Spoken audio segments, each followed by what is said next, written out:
every Monday, Wednesday, Friday, noon Eastern. You think about it, we rant about it. Listen to us live on Facebook. Good afternoon.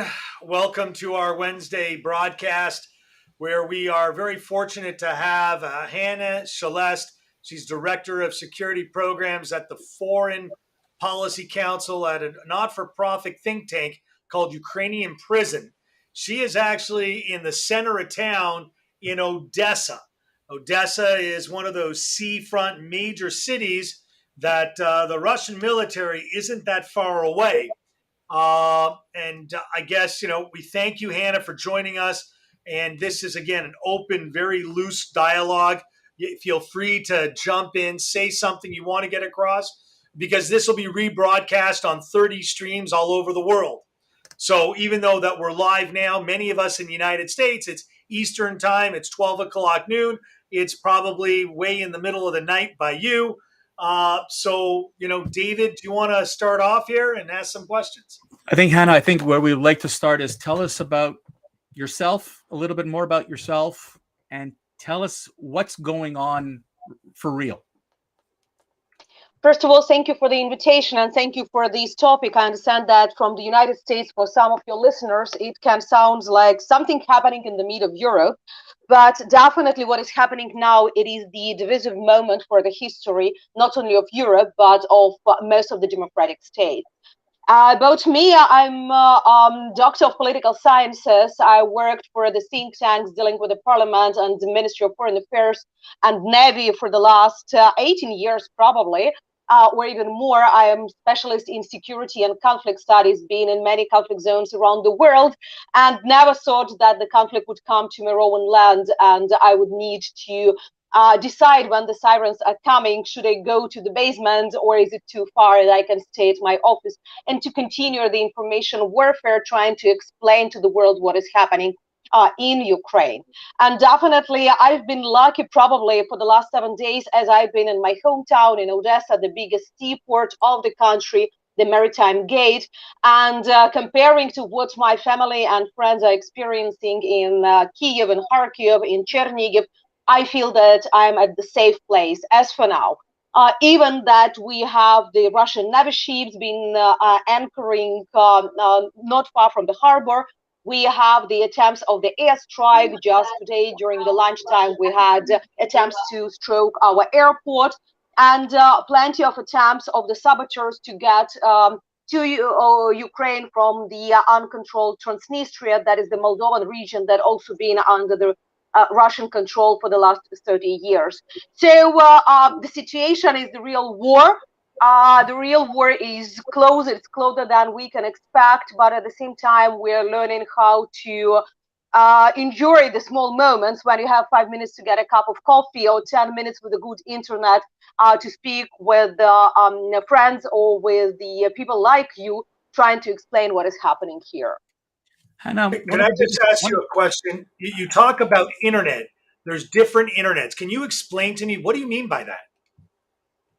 We luckily, in general, in Ukraine, we had quite a good 4G coverage, very speedy. I would say that in Odessa, the internet is better than in Washington and New York, at least my personal experience.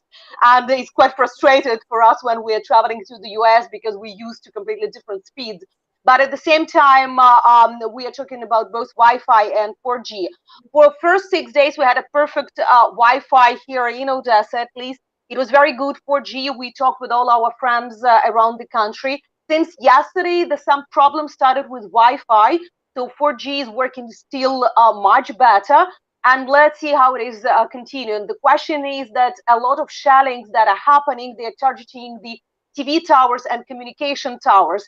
So it depends how successful were these missiles attacks in different parts of the country. Did they broken or not the connection? Wow, David. Hanna, I asked this question on Monday to somebody who also escaped from Ukraine, but there is a lot of misunderstanding to the why. Why is Vladimir Putin singling out Ukraine? What are you hearing from people as to his real goals, and why is now the time that he wanted to attack the Ukraine? it's quite a complicated issue to take it in the short podcast, but if to make it in brief, that's both from his speeches, the analysis, and from the conversation with different Russian experts that we came to the conclusion he's been obsessed with the history. For him, the collapse of the Soviet Union is the biggest tragedy of the 20th century. And he's been talking for the last 10 years a lot about the restoration of empire, the new empire of the Russian Federation. He's been talking about the glory of the ancient times. For this, he perceived it from two sides. First, to be an empire, you need to have a great history, the very long ancient history. And Russia, even as a name of the state, appears only in the 18th century. So he needed others' history. He needed the history of Christianity coming to this land and so on. And all of these connected with Kyiv, with capital of Ukraine, and with many other places in Ukraine. That's why he's been trying to appropriate Ukrainian history. And for this, you need not only to appropriate the history, but also to get away of those to whom this history belongs. The second, for this, you needed the control over the territories around you. So if you're restoring Soviet Union, you need the same territory as the Soviet Union needs. So he's been trying to control economically, politically, military, different former Soviet republics. And at the same time, Ukraine is the biggest. So for your listeners to understand, Ukraine by territory is the first biggest country in Europe with 40 million people. So definitely controlling Ukraine, not allowing Ukraine to join European Union and NATO would mean that Russia, as the third Rome, is a leader, is a powerful state. That's why all of these been developing, but it's been developing in some kind of the maniac paranoidal style with obsession. His latest speeches is definitely something for psychiatric analysis, but not for the political analysis. But why now? That is probably a little bit easier question. From all my talks with the different experts and journalists in the Russian Federation, how they perceive the events of the last 6 months. We had Afghanistan withdrawal of the United States that didn't go very well. So it had been perceived as a weakness, as a strong weakness of the US in Moscow. Then German elections when Angela Merkel, the powerful chancellor, left, and expectation of elections in April in France. So 3 states that Russia cares at least on some level, being in the vulnerable position. So they decided that is a good moment to intervene. I got to ask a question. So, Putin argued that he didn't want to be on NATO's doorstep. But by taking Ukraine, he actually then would fall on NATO's doorstep. So the argument that was given before the invasion, that was his purpose, or one of the purposes that he wanted to use as to invade Ukraine. We know that no one can get into the mind of a madman other than another madman. And the perception here that we, seem to believe is that Putin is a madman. But let's take a step back knowing a madman's a madman. But what are they currently doing in Odessa? Are they blatantly now attacking civilian targets? Are they no longer respecting the military targets? Are they going after the people? In Odessa, the situation is a little bit better because the shellings are not so intensively. They are not targeting the downtown or something like this. So today, the attempted attack was against the airport, and Odessa airport is literally in the town. So it's very, very close, something like 15 minutes drive from the main street. But also they've been targeting near the beach area along the city. However, if we analyze what's been happening, for example, in Chernihiv and Kharkiv the last 2 days being the main in the news, they targeted all civilian buildings just in the middle of the town. The city council, the university, the hospital, in Mariupol, they targeted today the special hospital for giving the birth. I'm not sure in the English word for this, so where all the pregnant women are being. In the city of Chernihiv, they targeted the cultural center in the middle of the town at the main square, plus hospital for the ambulance. They've been targeting not just civilian, but also those places that are usually under the protection during the war. Plus, they've been very close to the nuclear plants. Don't forget that Ukraine has quite a number of the nuclear electric stations, including famous Chernobyl.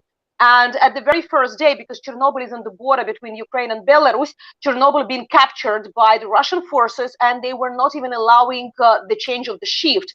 So really jeopardizing the security of the famous, ill-famous nuclear plants. But today, the fighting's been happening near two other nuclear plants on the south, near Zaporizhia and near Mykolaiv. So what we really understood that it's not collateral damage anymore, because most of this targeting, they have nothing with the military objects near them. So it's not the mistargeting or bad aiming. That is just the intentionally targeting of the civilian objects to bring the panic to these places and make people to surrender.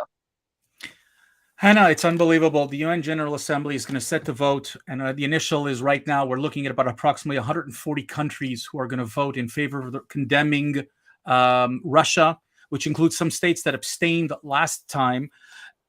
But really, it's non-binding.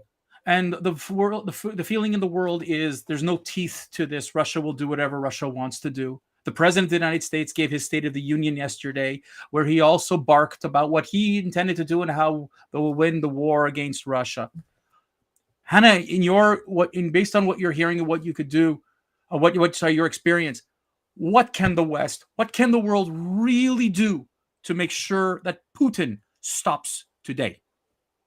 You can't imagine what a victory is this resolution.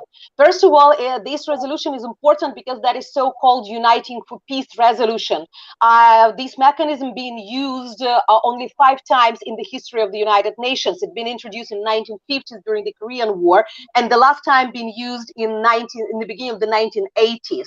So for almost 40 years, nobody used it. The idea is that when the Security Council is blocked by one of the permanent members, this General Assembly is taking responsibility for the question of peace and war, what is usually not their goal. But 140 votes in favor, that is tremendous, because in 2014, when Russia annexed Crimea, only 100 countries voted in support of territorial of Ukraine. For the last 3 years, the resolutions for the against the militarization of human rights violations in Crimea received around 70 votes in favor. But 140, it is from 193, that is tremendous victory and very hard work of our representation. I just talked with our ambassador that you can't imagine how much work done there. Why this is important still? Because other institutions of the United Nations, other countries are now referring to this resolution in their courts, in many other institutions. Plus, that is demonstration that the world is united against such an unacceptable behavior. And that has a practical result, because we see, for example, today how many companies been just rejecting either work with the Russian Federation, or they are withdrawing their personnel, they are putting the sanctions.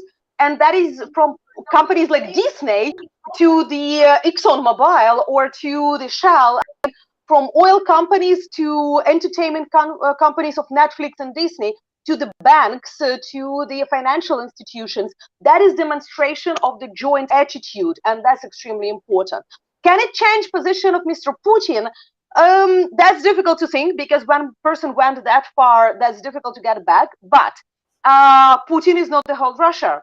And even if the regular people have different positions, somebody are against the war, somebody supports the war, but we also have oligarchs, we have business, and the Russian business is losing tremendously. It is billion and billion of dollars that they lost at the stock market, from investment that went out, from the contracts, and just from the currency exchange that fall dramatically. That's probably the best word for those numbers. And we expect that these people would go against Mr. Putin. We understand perfectly that the only future for the Russian Federation, when the Russian people would change the power and in their country by themselves, because they will feel the ownership for this victory. Hanna, normally our show is 15 minutes, but we are going to go over because this is a fascinating conversation. But let's continue this. You know, when you were talking about the financial impact, you know, we're seeing oil prices skyrocketing, but at the same time, we're seeing banks cutting off We're seeing oligarchs being hurt. We're seeing businesses. We see Russian television being cut off in the West. We're seeing a lot of these things. At what it has to have an impact on Vladimir Putin, but who in his inner circle really needs to get to him? Because it seems like he is a maniac going on his own. But are the oligarchs enough? Is there going to be enough pressure, in your opinion, from within to get him to stop? The inner circle among the Russian president is very narrow, that's for sure. Especially during the pandemic, he became also very paranoid, being afraid of the COVID. You can see it from all latest pictures from the meetings that he had, both with the European leaders and from his own staff, when people being sitting probably something like 10 meters from him on another side of the table. And that is both psychological and physical distraction that he has as for now. What we really understand that the Minister of Defense is his right hand, and they've been traveling a lot together to the forest of Taiga for some spiritual procedures. What are the hopes except of the business? That's also probably security services, at least the foreign intelligence. We saw how uncomfortable the head of the Russian foreign intelligence, Mr. Narishkin, felt himself during the famous National Security Council, where decisions being made. So we really hope that these people will understand how tragic is what is happening, not because they care about Ukrainians, but because they would understand that all of these can bring the collapse to the Russian Federation. Hanna, I got to ask, let me just sort of transgress. As you know, I'm a finance guy. So you're in a country that's under a massive incursion, a war by, Russia. Your whole economic, your whole financial infrastructure is torn apart. I mean, most people aren't receiving any income. It's not like as bad as COVID, right? It's much worse. It's a war. How are people getting food, water, electricity? I mean, you still have to live. How are you surviving? Ukraine appeared much more resilient than many could expect. For example, yesterday I received the salary from one of my consultancy for the state institution. So the banking system is working perfectly. Definitely, there are some limitations for the extraction of money, for example, in ATMs, but nothing dangerously. So I don't feel, as for now, that I have a problem. Definitely, I cannot implement many projects. A lot of shops are closed, enterprises are closed, but as for now, that is only 1 week. And I would say even more people are not thinking about this. For example, restaurants in Odessa, instead of being opened, what they could do, my favorite place is cooking for the territorial defense forces of Ukraine. And that is very fashionable place in the city. So all their 20 chefs are now cooking for the armed forces and territorial defense. That demonstrates the spirit and the idea of resistance of this society. But in terms of currency exchange, for example, I'm looking at the numbers and nothing very dangerous, a little bit of increase, but just few percentage. So it's not something significant for inflation. For how long this can be, that's another question. About food and water supply, like I have electricity, I have heating, I have internet. So all these basic things are working, no problems. Also city services are trying to be as much as possible in the good condition. Food is still in the supermarkets, maybe limitations from some of the goods, but you need to understand that Ukraine produces a lot of goods by ourselves in terms of food industry. So we are not exporting that much of this stuff, only, some Dutch cheese that we want, but it doesn't mean that we will not survive without supply of certain goods from abroad. We are the biggest producer of many of the grains, oil, sugar, honey, plenty of the stuff that people really can survive for quite a long time.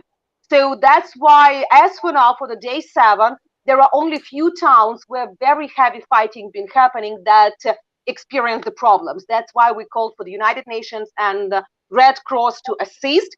Unfortunately, they're afraid to assist as for now because of the security situation. They're not sending their staff. That's why Ukrainian volunteers are happening. People are donating. We had quite a wide net of volunteers who assisted our armed forces during these 8 years. So these people are now using their network and capabilities to reach those towns where they need to deliver at least some basic stuff. Hanna, to that point, let me ask you a question because a lot of people have contacted us and said, "What can we do to help the people of Ukraine?" And you brought up donations and you brought up Red Cross and what have you. There's always a fear of donating and then the money never gets to the right people. So, what can we do as individuals in terms of financial contributions, but also what can we do as people to continue to help the folks in Ukraine from afar? So first of all, in case you're afraid of some small charity organizations, you always can donate to several official accounts. Our embassies in different countries opened official accounts for the humanitarian aid. I know that, for example, in Japan, for 3 days, Japanese raised $17 million of the humanitarian aid. Also, there is the official account of the National Bank of Ukraine. Exactly, one is to support the armed forces, another one is for the humanitarian assistance, for the humanitarian aid. So this assistance is definitely very important because we also would need money for the reconstruction. You can imagine, you can look to the photos, how much destroyed the infrastructure in the cities that have been shelled. So in case there are extra money left, definitely they will be used for these purposes. But also, depending on which country you are, a lot of countries are helping refugees now by taking them to their places or providing them with some support.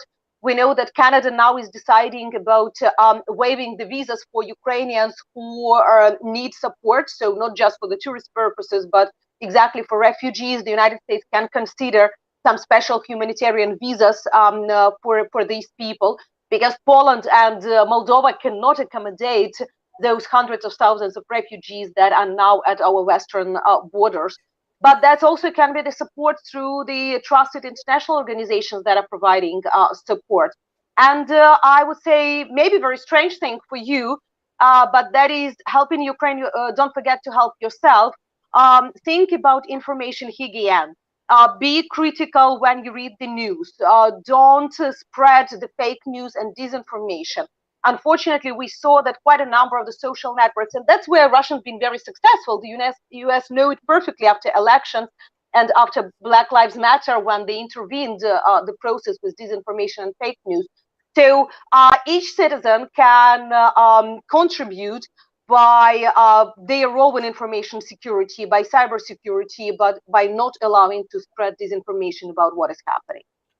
Hanna, Stuart, if I may, I just put up on screen for those, Hanna, thank you very much. For those in Canada, I put the link to the Canadian embassy, the Ukrainian embassy in Canada. I'm trying to search up the US one right now. There seems to be a little bit of a problem with the website. We will post it on our site, folks. Please, today, if you're in Canada, US, or anywhere in the world, please connect with the Ukrainian embassy to donate today. Stuart. You can find them at Facebook, because the website of the Ministry of Foreign Affairs being attacked by the cyber criminals within the last few days. So they are working very actively on their official Facebook and Twitter pages. Fantastic. Hanna, as we start wrapping this up, I would like you to maybe take a moment, though I know you're very well spoken and you understand the situation because you're living it.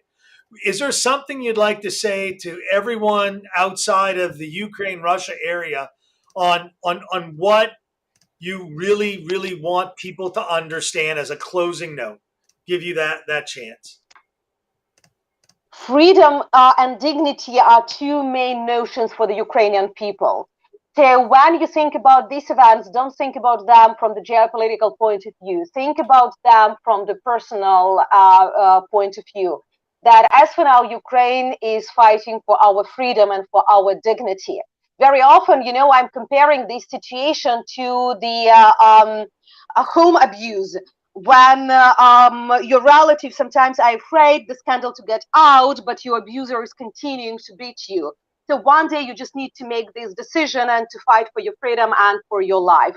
That's what Ukrainians are doing now. Russian Federation, doesn't matter about what joint or shared history they're talking about. They became that type of the home abuser that should be arrested and punished, rather than accommodated because of some family kins. So I really hope that Ukraine will be free and sovereign, while the Russian Federation one day would be democratic and free as well. I'm going to let David close, but I ask if, things change or you still have access in the coming days, please reach back out to us. We'd love to put you back on. I appreciate your time. I wish you and your family nothing but safety. And obviously, our friends are wishing you nothing but the best to you and your family. David, do you want to close out? Hanna, is there a way for people who are very interested in staying in touch with you? Is there a way that they can connect with you, whether it's through Facebook or LinkedIn or any other social media? Because I believe that what you said today was so impactful that I think people want to continue to hear straight from you.